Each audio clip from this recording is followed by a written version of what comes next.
Hello guys, this is first period. Today is Friday, October 16th. Happy Friday. And what I didn't remember yesterday is due to the math testing, we have extended period today and our period is 9:50.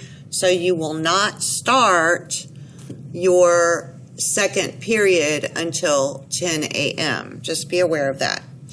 All right, we're going to do a quick recap of what we did yesterday. We started to talk about the difference between two terms that you hear in chemistry quite frequently. One is compounds, and we've been talking about elements combining and they're forming compounds. But you've also heard the word molecule, especially when you hear the word water. Often people call it the water molecule, not the water compound. So we just needed to make sure we understood the differences between those two terms.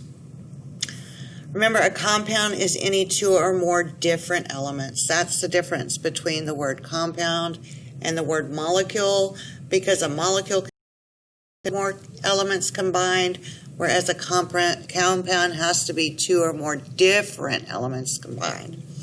So basically, the bottom line here is that any combination of elements can be called molecules. So if you want to call H2O a molecule, CO2 a molecule, glucose, C6H12O6 a molecule, you can call all of those molecules.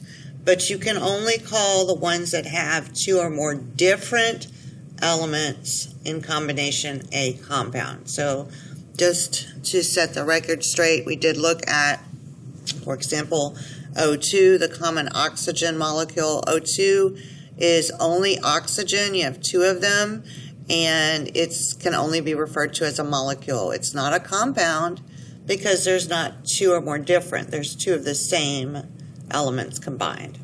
So then we looked at glucose. Of course, glucose is a compound, but any compound can be referred to as a molecule.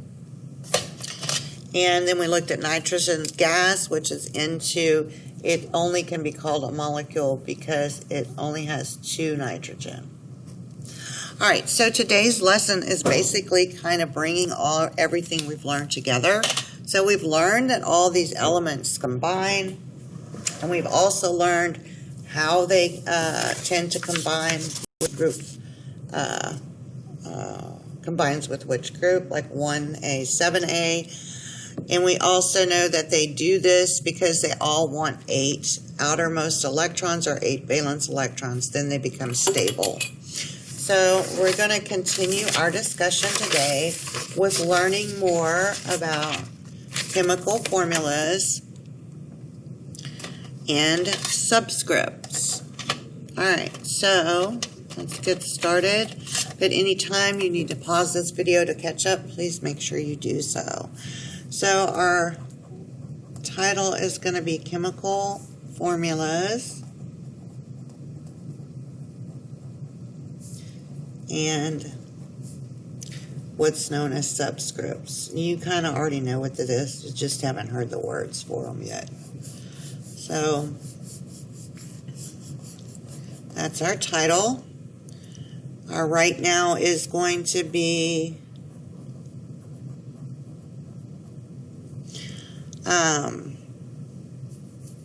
I can read and interpret a chemical formula containing subscripts. I can read and interpret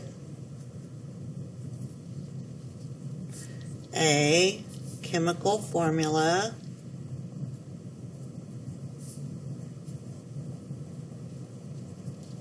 containing subscripts. All right, so that's my right now. And let's talk a little bit about what is a chemical formula.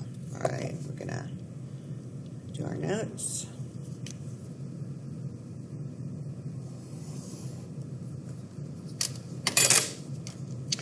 So what is a chemical formula?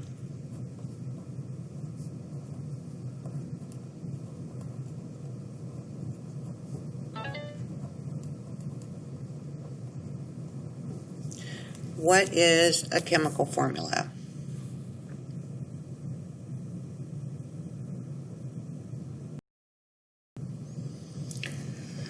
Right, so basically a chemical formula is like a text message for a chemist, okay? It's similar to a text message.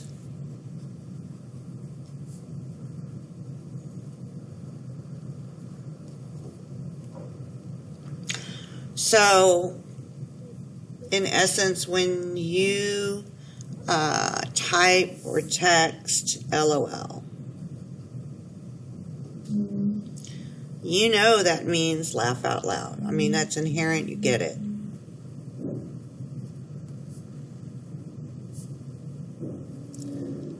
Or any other text message. It doesn't matter what you write here. There's several of them we could write, but in other words, you know that this simplified here means something. It means something way longer than it TY, thank you. So you know that this stands for something, and that's what a chemical formula does. Okay, a chemical formula stands for what elements and how many atoms of an element can be found in a chemical formula. So,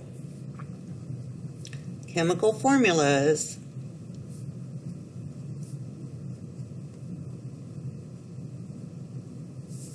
tell us what elements can be found in a compound, and we know the difference now. We can also write molecule. Molecule would be all of them. So chemical formulas tell us what elements can be found in a compound / molecule. It tells us about the elements. But it also tells us chemical formulas also tell us how many atoms of each element there are in that compound or molecule. How many atoms of each element there are.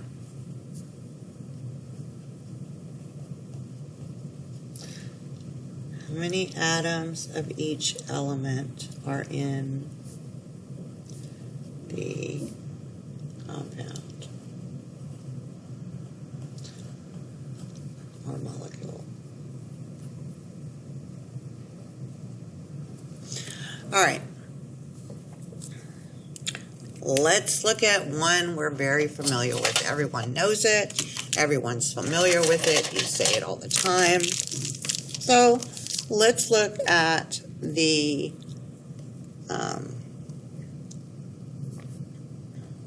let's do our example. And our example is going to be water. So this is the name, right? That's the name. And what is the actual chemical formula?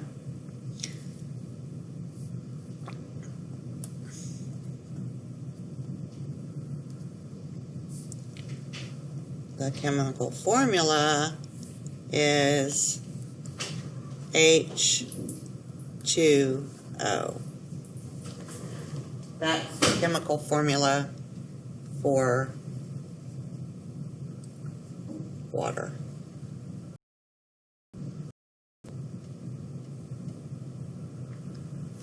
All right, and we look at this and we see there are two capital letters.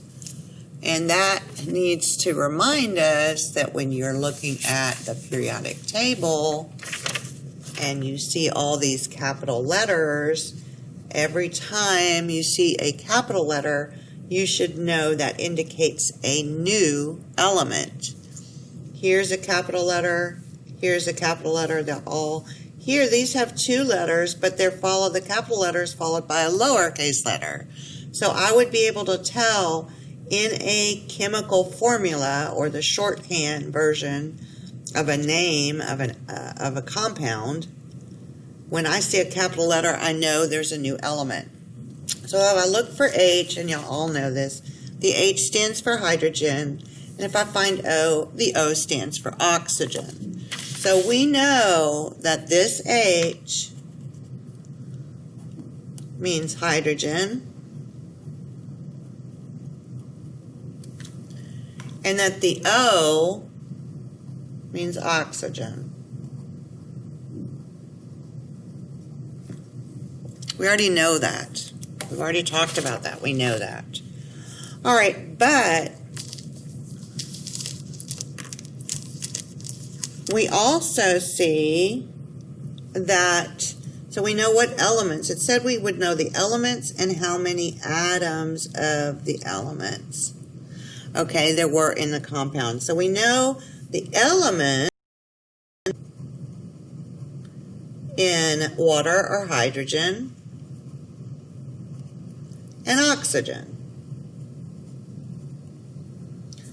But how many atoms of each of those elements do we have?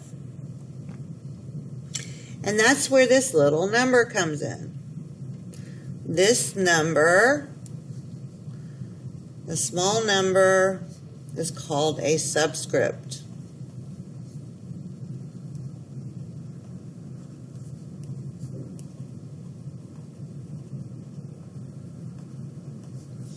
Okay, the small number is called a subscript. What does it tell us? It tells how many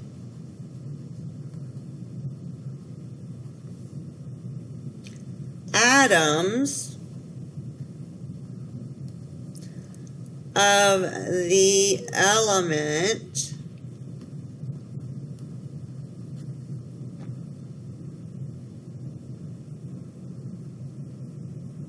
preceding the two, or in front of the two.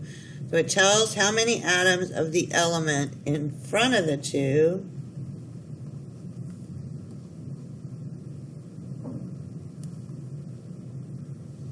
which is H, right? That's the element in front, or hydrogen.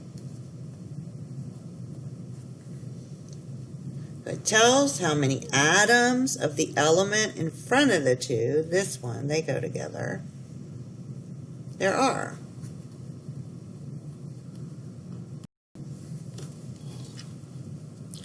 So H2O, and that's how you read it as well, right? You read this chemical formula, if you're reading it correctly, H2O.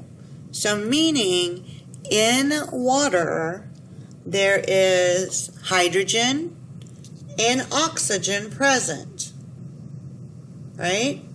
So the elements, once again, are, and I'm going to just do a little data table real quick right here, or a T-chart, sorry. Elements and atoms. So there's hydrogen, H, and there's oxygen. There are two elements present in H2O. H for hydrogen, O for oxygen. How many atoms of hydrogen? Well, H2 means there are two atoms of hydrogen, and O doesn't have any number. So if there's no number after an element, then that means there's only one of that element.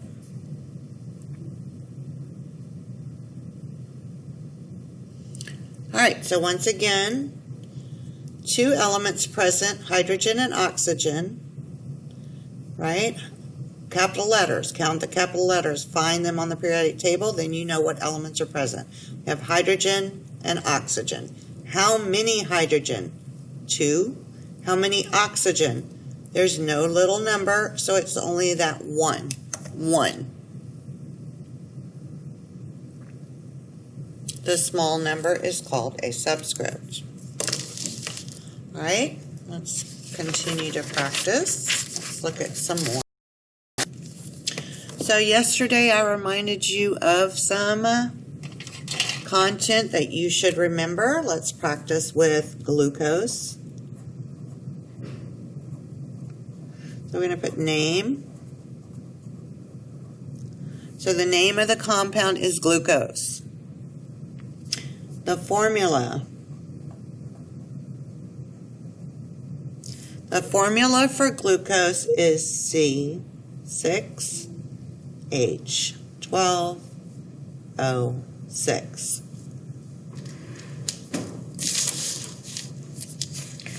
How many elements are there?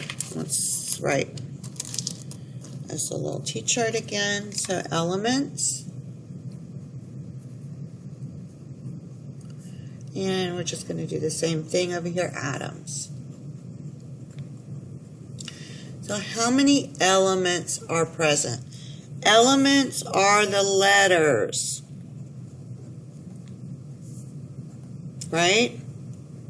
They're the letters, or represented by the letters. And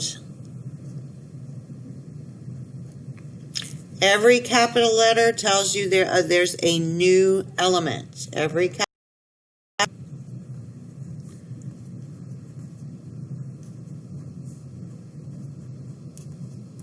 in a compound or molecule indicates a new element.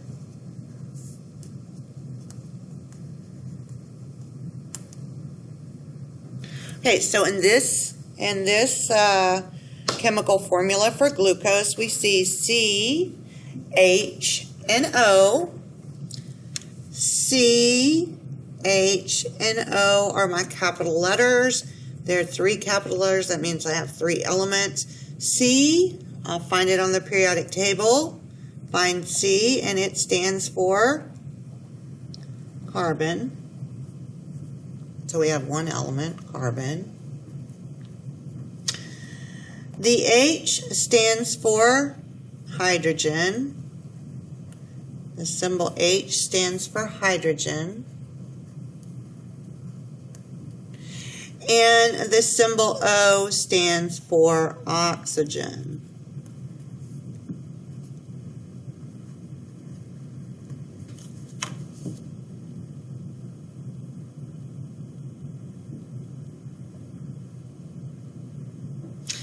Probably should add compound names so y'all don't get that confused, or molecule, but the compound name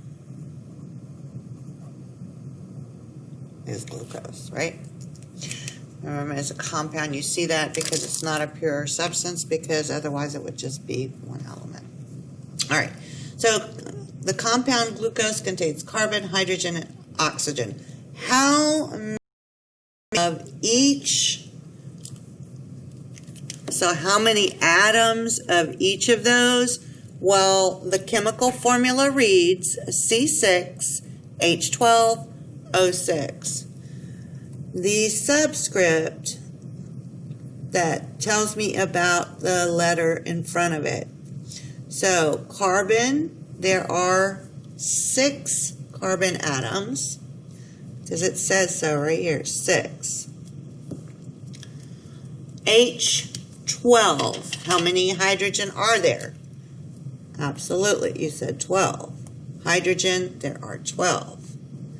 And O6, how many oxygen atoms are there? Absolutely, there are 6 oxygen, O6. So you have 6 atoms of oxygen, 12 atoms of hydrogen, and 6 carbon atoms that make up the compound called glucose, also known as C6H12O6. All right, so let's keep going. Let's look at another compound or molecule. Let's do another example. And for this one, we are going to use the compound.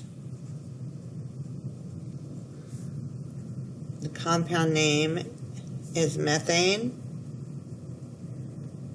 This is methane gas. Okay. The formula, the chemical formula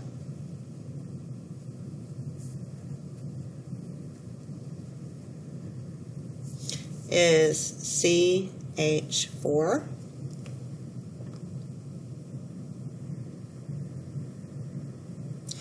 So exactly what elements and how many atoms of each element are in methane. So we have 2 capital letters. We have C and H, and by now you should know what they stand for. C is carbon. H is hydrogen. So how many carbons are there? Is there a subscript or a number behind the C?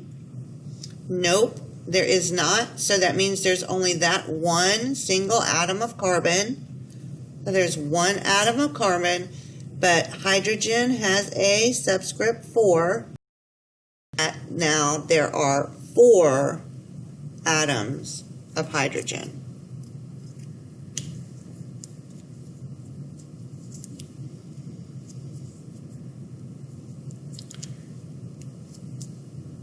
All right, let's do another one.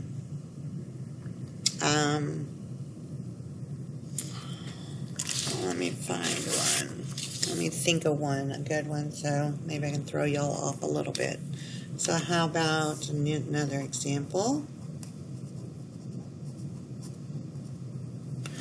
I'm thinking, trying to think of a good one.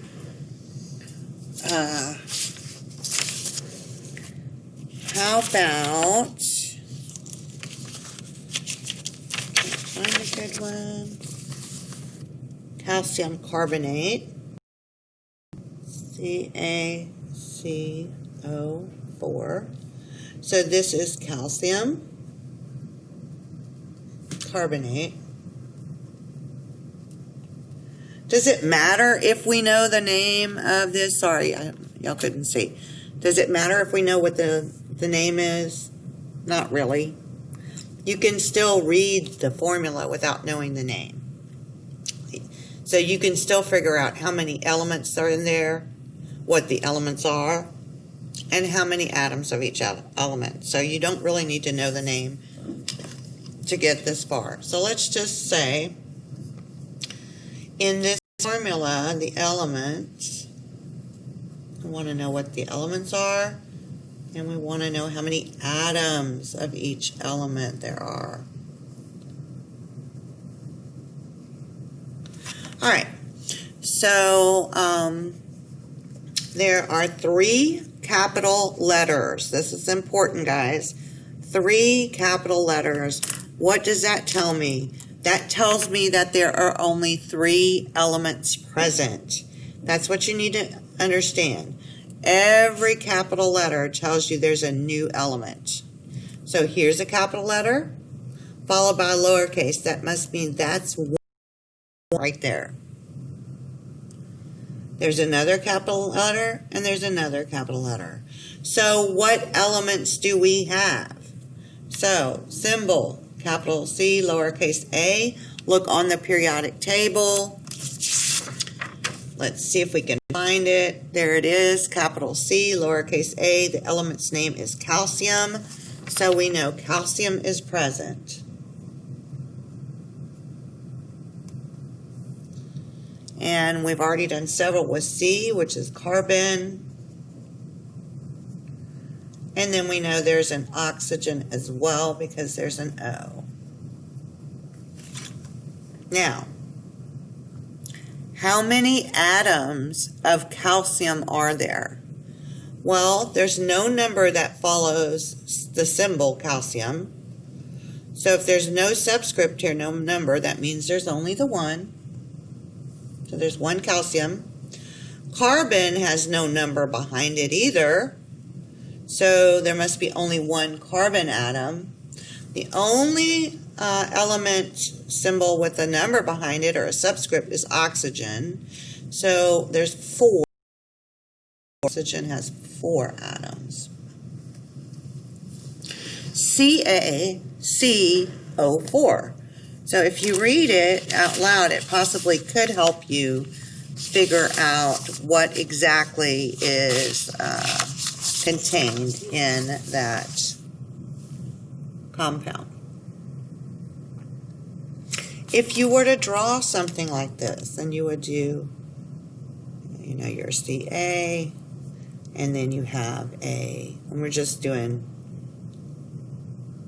how the carbon, and then you have 4 oxygen. 1, 2, 3, 4. CaCO4.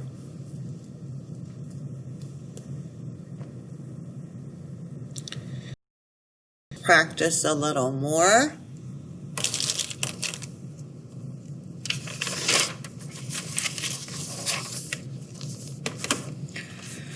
All right, when looking at chemical formulas, sometimes you get you'll see a formula that has parentheses in it. So I want to show you one of those so this does not throw you off.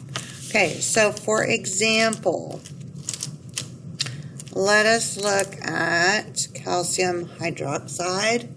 So the compound or molecule name, remember molecule can be anything, any of them, is calcium hydroxide.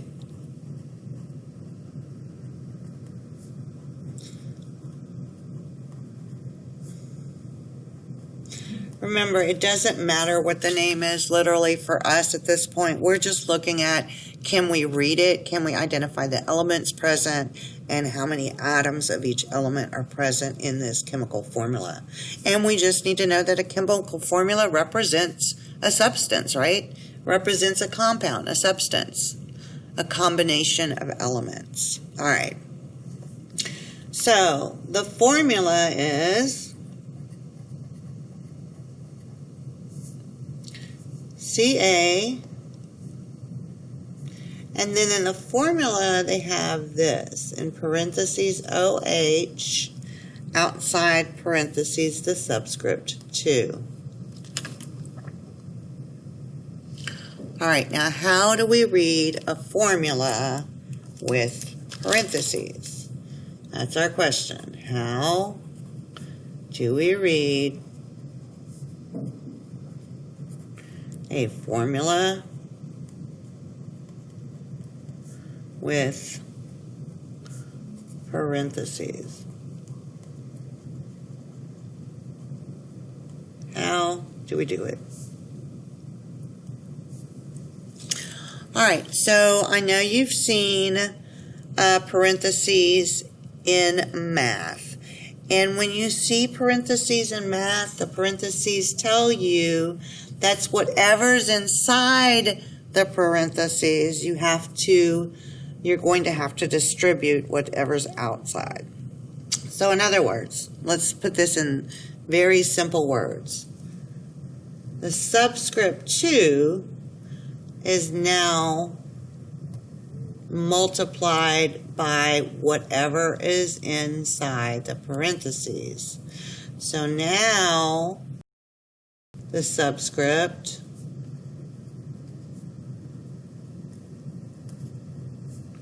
that's our 2, is multiplied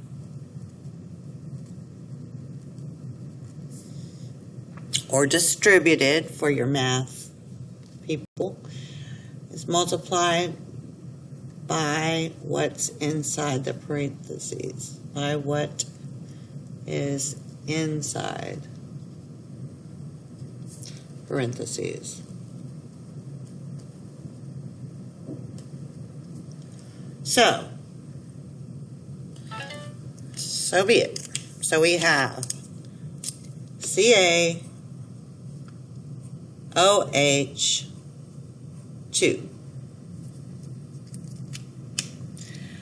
What elements are present? What are my elements?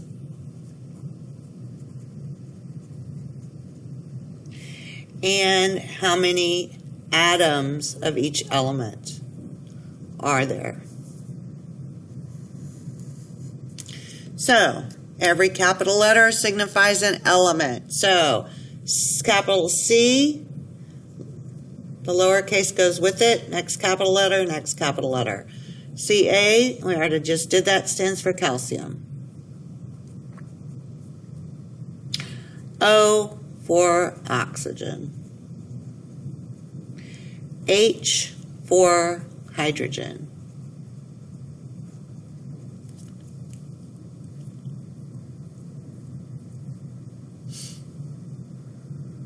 How many calcium are there?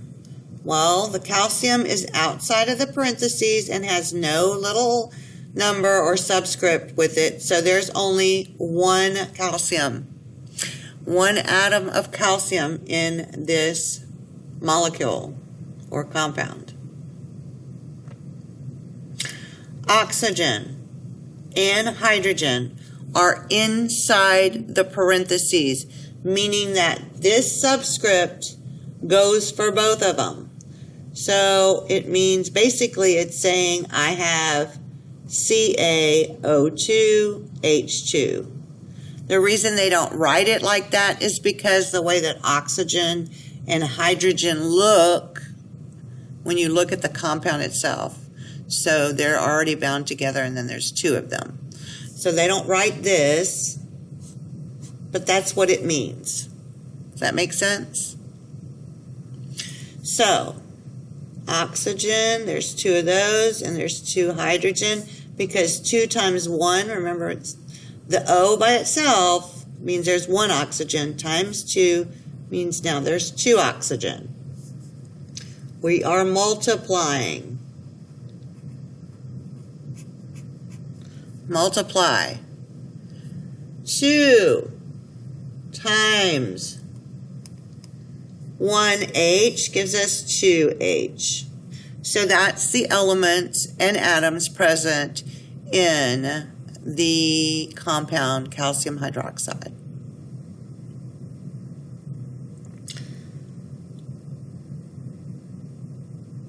It would probably look something like this if you drew it. Here's your Ca, here's your OH, and they're combined. And that's where there's 1 of them. So if you wanted to draw what it would look like, it would look something like that. All right, that's quite a bit. Let's see. Seeing if we can try another one, possibly also with a, there's all kinds of compounds we could actually draw. Let's see. I'm going to give you a hard one. Let's see if I can stump you. So, the chemical formula for a compound, and I don't know which one it is, and I don't care at this point. I can tell you what's in it. So let's see. The example, oops, is C7H5 parentheses NO2 parentheses, end in 3. Okay. Actually, the name of this is Lane, but you don't need to know that. Who cares? We just want to know what's in it. So let's figure out what's in it. So what elements are present? And how many atoms of each element?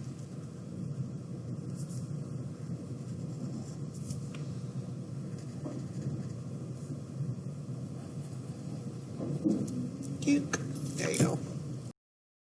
So we have element number 1, capital letter. The first capital letter I see is a C. That C, if I look on the periodic table, tells me it is carbon. Next capital letter I have is an H. That H on the periodic table, if I look on the periodic table, right, so here's carbon, right, C for carbon, H for hydrogen, okay, hydrogen, N, let's find N. So here's N. N stands for nitrogen. And we already know that the O stands for oxygen. All right, so let's start off counting how many of each we have. First of all, C7H5, parentheses NO2, outside parentheses subscript 3. So, how many carbon? C7, 7 carbon. How many hydrogen? H5, C7H5. Well, 5 of them. NO2, so we know inside of the parentheses there's 1 nitrogen and 2 oxygen, but it has a parentheses, meaning, we have to distribute whatever's on the outside of the parentheses, right? Distribute subscript outside by multiplying, right?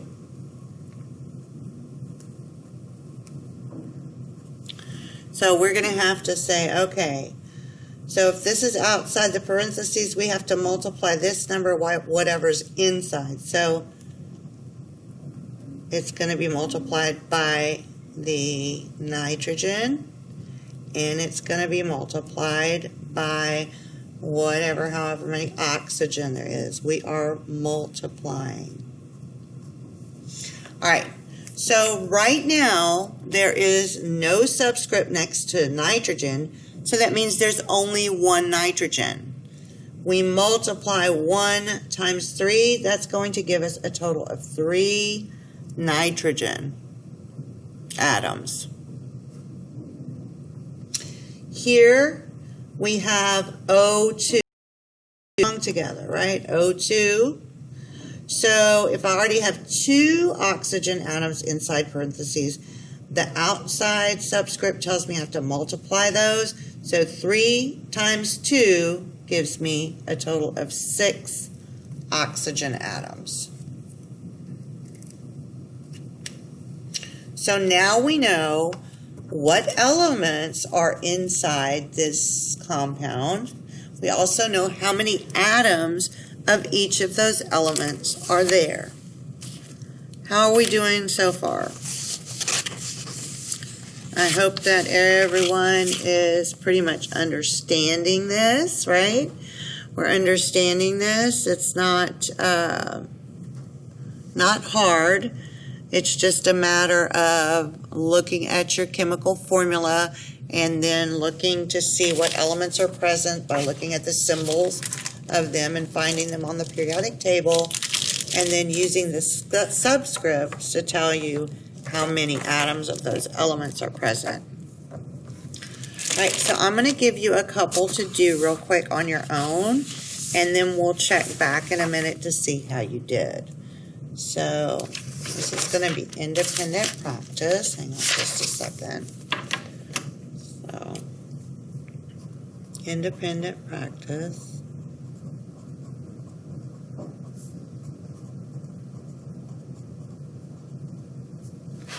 Reading chemical formulas.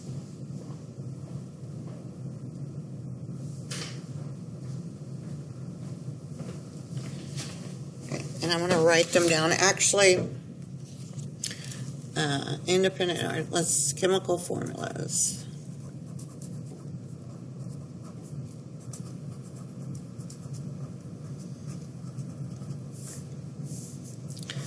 Independent practice. That's what our title is going to be. All right, chemical formulas, independent practice. What you're needing to do is you're needing to find what elements and how many atoms of each element are present in the chemical formula, okay? I'm not going to tell you the names because we're not interested in the names. I'm interested to see if you can read it to find out the elements and how many of each of those there are and how many atoms of each of those are. So, number 1. The formula is CaCl2O2.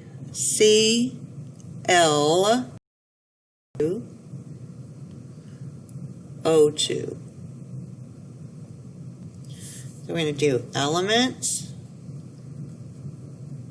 You're going to list the elements just like we've been doing, and then count how many atoms of each element there are.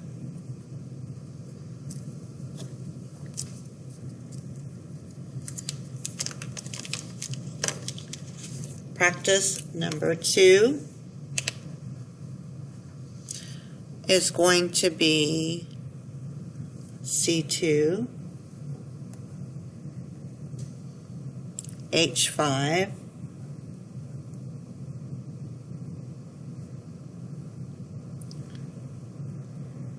O, H, parentheses close, 2. This is going to be a tricky one, I can tell you already. Elements and atoms. We'll do this one together.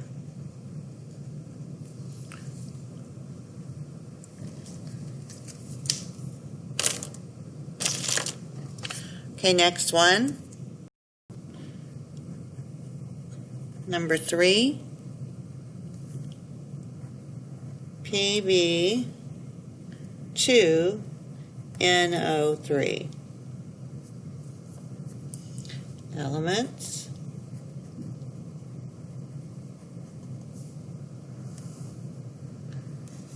and atoms. And you can practice with one more.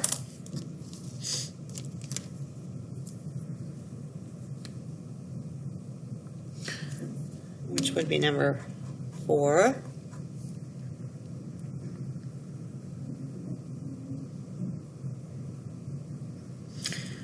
Let's try this one. Ag, parentheses open, OH, 3. Elements.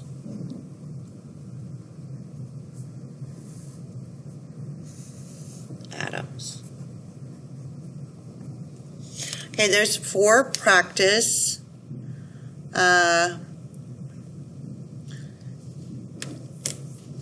compounds, practice counting elements and atoms and identifying what's in a compound.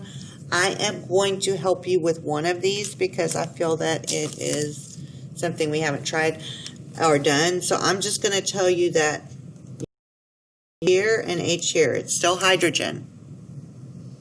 So when I list these elements, I can't list 1, 2, 3, 4 because I can list C for carbon. I can list H for hydrogen, but I can't list it twice, even though it's in the formula here and here. Hydrogen is still the same element, right? So I can't list it, but only once. And then we have oxygen.